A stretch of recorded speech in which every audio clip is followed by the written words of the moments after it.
Assalamualaikum warahmatullahi wabarakatuh. Ya, Waalaikumsalam kita warahmatullahi lanjutkan wabarakatuh. ngaji pernafasan kita ya.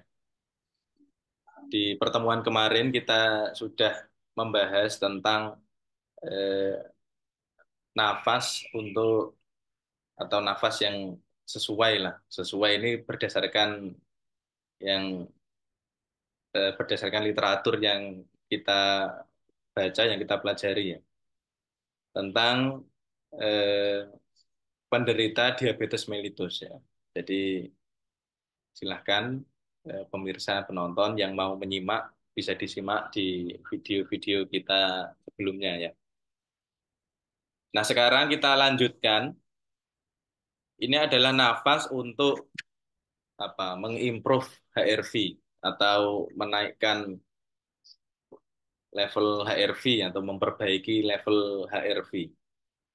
Tapi sebelumnya ya perlu kita ketahui HRV itu apa gitu ya. HRV itu kepanjangannya Heart Rate Variability. Jadi kalau di bahasa Indonesia kan ya variabilitas denyut jantung. Cuma istilah yang sering dipakai itu ya langsung HRV gitu, langsung singkatannya HRV. Nah, fungsinya ini untuk apa? Jadi ini saya sudah menuliskan secara ringkasnya, singkatnya. Jadi HRV ini dia itu eh, sebagai indikator ya, indikator untuk yang menandakan keseimbangan saraf otonom. Jadi singkatnya begitu. Jadi HRV ini dipakai sebagai dipakai sebagai indikator untuk eh, melihat keseimbangan saraf otonom, kurang lebih kayak gitu. Jadi semakin semakin tinggi nilai HRV-nya itu dimaknai bahwa orang tersebut semakin sehat gitu. HRV yang baik menunjukkan keseimbangan yang sehat dalam sistem saraf otonom dan merupakan indikasi kesehatan yang baik. Jadi saraf otonom ya sudah bolak-balik kita ulang-ulang terus ya. Saraf otonom itu kayak gas dan rem dalam tubuh kita. Di saraf simpatis dan parasimpatis itu ya kayak gas dan rem di dalam tubuh kita. Nah, kalau gas dan rem di tubuh itu seimbang, maksudnya seimbang itu ya kalau wayahnya ngegas ya kita bisa ngegas. Kalau waktunya ngerem ya tubuh kita bisa ngerem. Nah, itu seimbang atau homeostasis, maka tubuh itu berjalan sebagaimana mestinya. Dimungkinkan untuk mengakses manfaat dari HRV optimal menggunakan napas. Banyak studi telah menunjukkan bahwa bernapas dengan kecepatan 6 napas per menit mengoptimalkan HRV dan menghasilkan efek positif yang bertahan lama.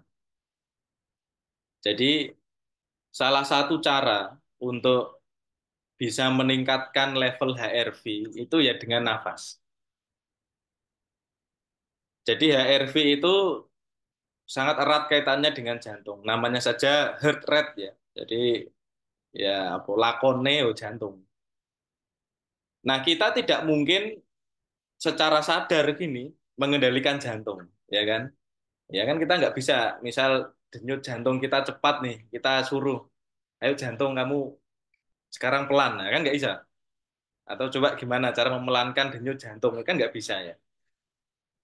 Atau mungkin pencernaan kita, misal lambung atau usus, nah, kita nggak bisa menghentikan gerak peristaltik lambung atau gerak peristaltik usus itu kan nggak bisa kita hentikan atau nggak bisa kita kendalikan. Nah, cara untuk mengendalikan denyut jantung, cara untuk mengendalikan tadi ya sistem pencernaan itu ya dengan nafas ini.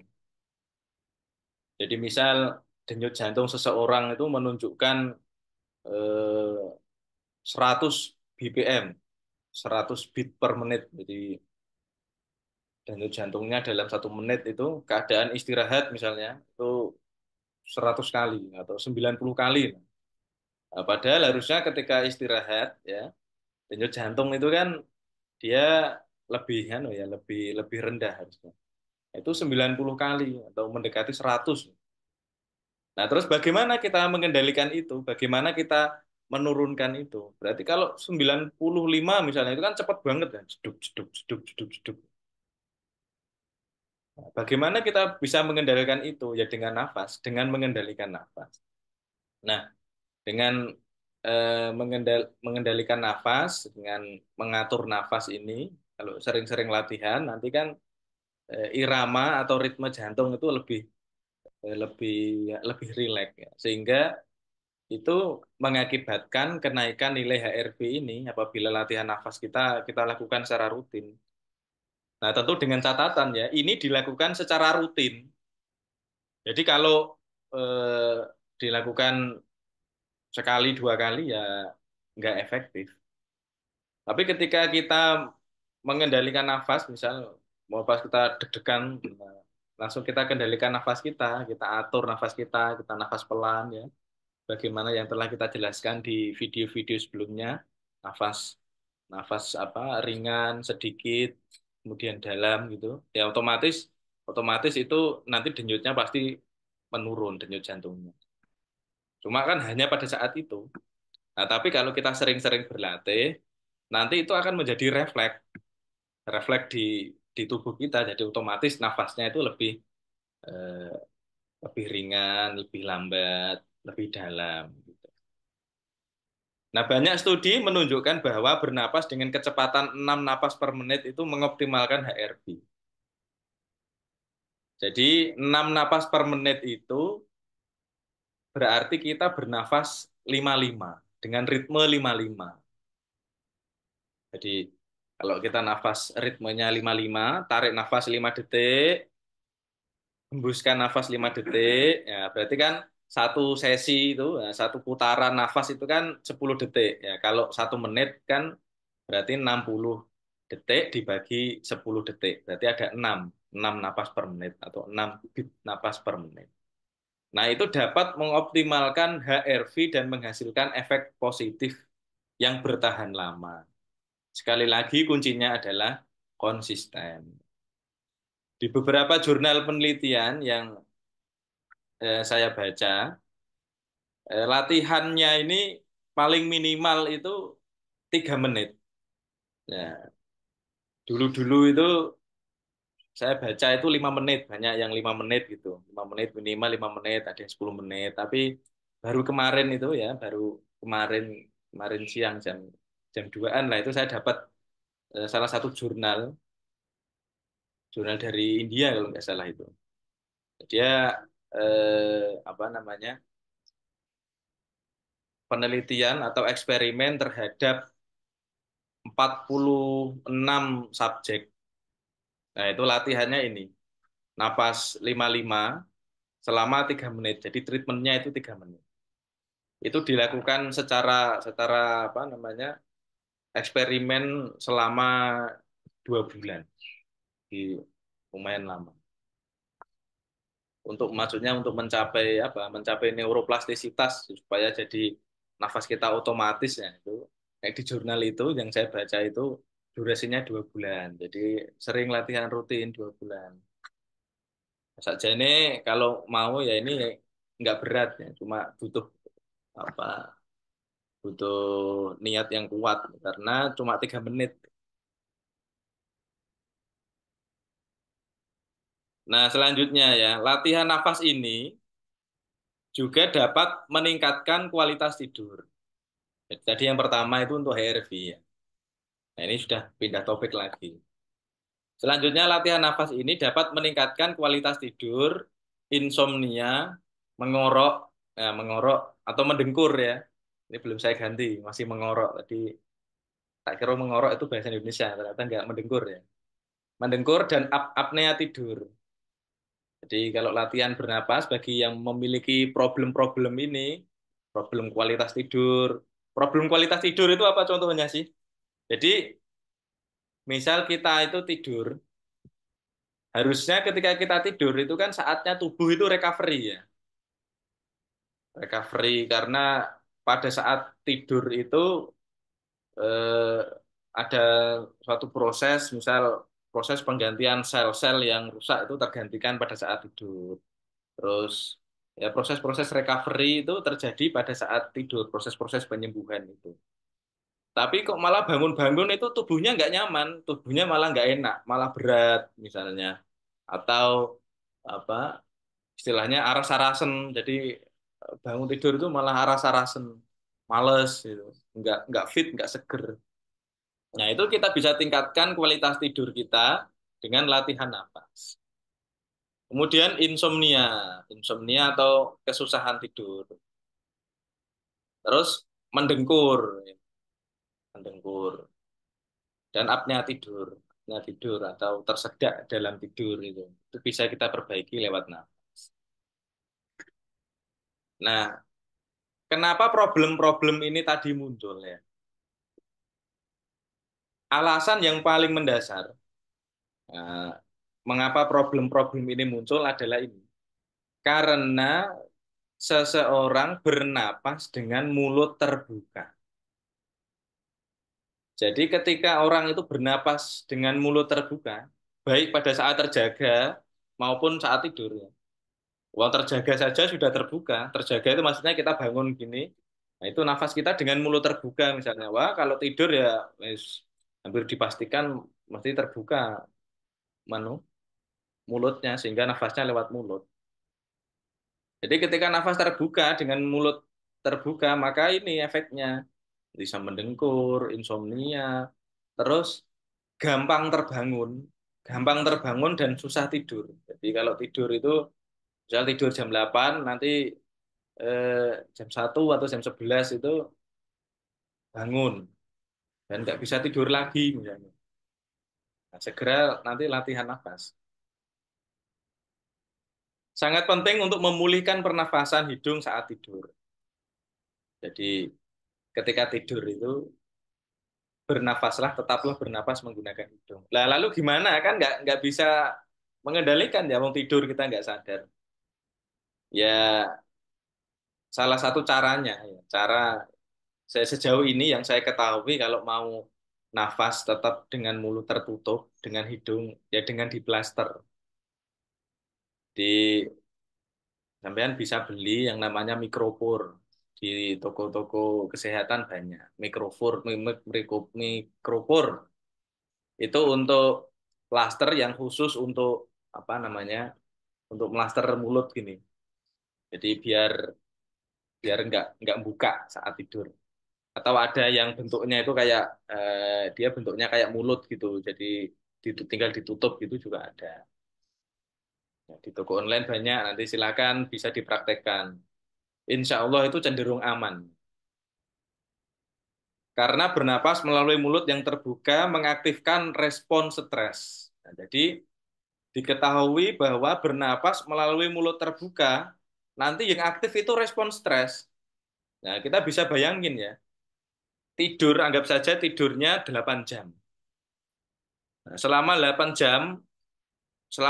jam itu misal tidurnya dalam kondisi stres, jadi kan pas tidur itu ya stres, masih stres. Nah, makanya bangun-bangun nggak enak, tidurnya nggak berkualitas, dan pasti mengorok atau mendengkur ya pasti. Dan membuat saluran napas lebih rentan terhadap kolaps. Jadi kalau kita tidur dalam keadaan mulut terbuka, saluran napas itu lebih rentan mengalami kolaps. Kolaps itu penyempitan atau penutup saluran napasnya nutup atau menyempit. Nah, kondisi kolaps ini memicu ngorok tadi atau mendengkur dan bahkan menyebabkan pernapasan berhenti secara berkala. Jadi tiba-tiba bangun langsung tersedak loh. Nah, kenapa bisa gitu? Karena ketika kita nafas lewat mulut, ya, ketika nafas lewat mulut, kan hidung ini kan enggak ada oksigen masuk ya. Jadi enggak ada oksigen yang masuk sehingga suhu di eh, suhu di tubuh di hidung itu dia kan nggak baik. Nah, kalau kita nafas lewat hidung kan udara oksigen masuk, kemudian karbon dioksida keluar ya kan. Nah, karbon dioksida keluar ini, dia kan salah satu fungsinya untuk menghangatkan ini, menghangatkan rongga-rongga hidung ini, menghangatkan rongga-rongga hidung, kemudian nanti di sinus ini, di sinus paranasal, di sini ini sinus paranasal itu di atas apa di alis ini, kemudian di sini bawah mata ini, nanti dia di sana terbentuk itu muncul atau terproduksi molekul yang namanya nitrit oksid atau singkatannya NO bahasa internasionalnya singkatannya itu ya. Nah, nitrit oksid itu yang melebarkan pembuluh darah di sekitar sini terutama ya, di sekitar rongga-rongga atau area pernafasan dan secara umum ya melebarkan atau melonggarkan saluran pembuluh darah di tubuh. Nah, kalau nafas kita melalui mulut sehingga di sini dingin ya pembuluh darah di sini dingin nanti sehingga menyempit. Nah, rentan terhadap kolaps ini menyempit ini. Nah, akhirnya ya ini ngorok, kemudian nafas henti secara berkala. Nah, maka latihan nafas di sini sangatlah penting. Nah, selanjutnya, nah ini ada tips ini. Tips biar hygiene sleep. Hygiene sleep itu ya tidur kita bersih. Bersih itu ya bersih secara secara apa namanya? Ya secara tempat ya, maksudnya tempatnya bersih ya juga itu berpengaruh ya. Tapi di sini ini tipsnya agar tidur Anda nyenyak. Yang pertama ini kurangi waktu layar dan makanan atau minuman manis sebelum tidur. Jadi supaya tidur kita nyenyak ya, kurangi waktu kita terhadap layar ya, layar layar handphone atau layar laptop atau ya layar yang dia memendarkan blue light itu atau cahaya biru. Ya, dikurangi dulu. Ya kalau apa namanya? Kalau nggak bisa ya ya diusahakan bisa lah ya. Jadi dikurangi supaya ini meningkatkan kualitas tidur ya, meningkatkan kualitas tidur kita, maka kita sebaiknya kita mengurangi ini paparan blue light ini atau sinar biru ini sebelum tidur ya. Kemudian pas waktu tidur itu usahakan handphone ya gadgetnya dialihkan ke mode pesawat. Jadi ini apa sih? Fungsinya untuk ya mengurangi radiasi, mengurangi paparan radiasi. Jadi eh, handphone kita ini kan dia memiliki receiver ya penangkap sinyal kan yang dia berkomunikasi atau berhubungan dengan pemancar sinyal sana. Nah, kalau ini modenya mode on, mode data hidup itu kan sinyal kan terus terkoneksi. Nah, jadi ada paparan radiasi sinyal itu yang nanti eh, mengganggu kualitas tidur kita. Kemudian matikan penerangan. Jadi matikan itu ya boleh dimatikan total atau kalau nggak bisa kan beberapa orang mungkin nggak bisa tidur dengan keadaan sepenuhnya gelap ya mungkin ada yang sesek kalau sepenuhnya gelap mungkin ya bisa pakai lampu tidur sedikit gitu. Jadi sedikit ada penerangan gitu. Karena ketika waktu kita tidur dan cahaya itu redup atau mati gitu eh, ada hormon nanti ada yang disebut dengan hormon melatonin ya. Nah, hormon melatonin itu hormon yang sangat berperan penting dalam proses recovery ya regenerasi sel itu. Nanti dia akan aktif melatoninnya. Tapi kalau cahayanya terang gitu, nah, melatonin itu enggak enggak aktif secara optimal gitu.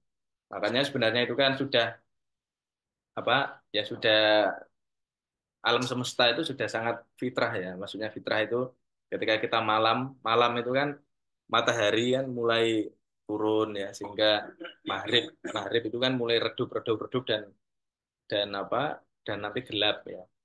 Ya itu alam itu sudah mengajarkan kita bahwa nek malam itu tidur segera matikan lampu supaya tadi melatoninnya atau hormon yang untuk recovery itu ya muncul atau terbentuk sehingga tubuh kita banyak sel-sel yang kena radiasi, paparan radiasi, itu kena radikal bebas, itu bisa terperbaiki. Nah, ini tips-tipsnya supaya salah satu tips untuk meningkatkan kualitas tidur. Nah, dan ini slide terakhir ya. Slide terakhir ini tentang serangan panik. Nah, gangguan panik ini beberapa saya beberapa kali menemui atau menjumpai ya, seseorang yang mengalami serangan panik ini. Gangguan panik sering ditandai dengan perasaan sesak napas dan ketakutan akan kekurangan oksigen. Hal yang paling mungkin memicu serangan panik adalah ketakutan akan mengalami serangan panik itu sendiri. Nah, jadi eh, yang paling memicu serangan panik itu justru ketakutan akan mengalami serangan panik itu sendiri. Jadi perasaan gini, wah, misal kita panik mau ujian, wah nanti jok-jok penguji kita galak, oh nanti jangan-jangan pengujinya galak, kemudian nggak lulus gimana ini? Nah, ketakutan akan hal itu, ya justru yang membuat atau yang memicu serangan panik itu datang. Sehingga nanti sudah panas, dingin, grogi, belajarnya wah hilang kabeh. Orang dengan gangguan panik sering memiliki sensitivitas yang kuat terhadap akumulasi CO2. Dan perasaan kekurangan oksigen dapat dikurangi dengan memperbaiki pola pernapasan. Jadi orang yang mengalami gangguan panik itu dia sangat sensitif terhadap akumulasi CO2. Jadi maksudnya gini, dia itu sensitif dengan adanya CO2 gitu. Makanya orang panik itu nafasnya cepat, ya kan? Ya mengambil oksigen sebanyak-banyaknya. Nah, gitu. Ya, karena dia sensitif terhadap CO2 dalam tubuh itu. Padahal di penelitian-penelitian itu sudah banyak ya bahwa CO2 itu sangat bermanfaat bagi tubuh ya. Banyak manfaatnya CO2 itu untuk tubuh. Nanti lain waktu kita bisa ini untuk membahas manfaat apa saja manfaat-manfaat CO2 bagi tubuh kita.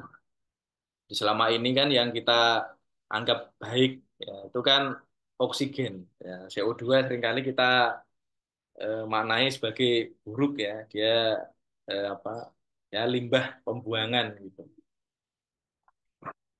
Nah, gitu. Jadi orang yang gampang panikan itu dia sensitif terhadap CO2. Makanya biar nggak gampang panikan, ya, caranya berlatih untuk berdamai dengan CO2. Ya, jadi latihan melatih tubuh supaya lebih adaptif terhadap CO2. Nah, di nafas yang sebelumnya, di video-video sebelumnya itu sudah kami jelaskan salah satu latihan nafas untuk biar bisa beradaptasi dengan CO2. Jadi nafasnya gini, dengan ditutup ini tangannya ini ditelungkupkan ke hidung gini. Oh, kemudian nafas biasa, tarik, kemudian hembuskan, tarik, hembuskan. Nah, tariknya tentu tarik yang ringan ya, ringan, lambat dan dalam. Tarik, hembuskan. Nanti diharapkan harapannya kan kita dapat menghirup CO2 yang kita hembuskan tadi kan. Dengan kita nafasnya di sini. Tarik, nah, kita hembuskan kan. Nah, CO2 ini kemudian kita hirup lagi. Tarik lagi, nah, hembuskan lagi. Nah, ini eh, tips ketika serangan panik itu datang. Segera. Jadi pas paniknya datang langsung tarik, hembuskan, tarik, hembuskan. Nah, itu salah satu tipsnya. Nah, lalu ketika nanti sudah nggak panik, ketika sudah kondisi kondisi kondisi istirahat sudah di rumah gitu, nah segeralah berlatih pernapasan ya. Latihan pernapasannya gimana? Ya sudah kami jelaskan itu latihan nafasnya tadi, latihan nafas ringan, lambat dan dalam. Mengapa harus ringan, lambat dan dalam? Ya. Karena kalau kita nafasnya ringan, lambat, dan dalam, itu nanti kan oksigen atau O2 yang masuk itu kan nggak banyak. Dan karena oksigen itu yang masuk nggak banyak, sehingga ada ruang untuk CO2, ada space untuk CO2 itu. Jadi nanti melatih kita lebih adaptif terhadap CO2. Dan tentu ya apabila eh, sampean itu ketika berlatih tadi nafas ringan, lambat dan dalam, wah sekiranya sudah berat, jangan diteruskan. Dah, laren sih. Laren dulu, istirahat dulu, nanti kalau sudah beberapa saat sudah siap, lanjutkan lagi. Gitu terus berulang-ulang, berulang-ulang, diulang. Ya, demikian pertemuan pada sore hari ini. Semoga bermanfaat. Kita akhiri. Assalamualaikum warahmatullahi wabarakatuh. Waalaikumsalam warahmatullahi wabarakatuh.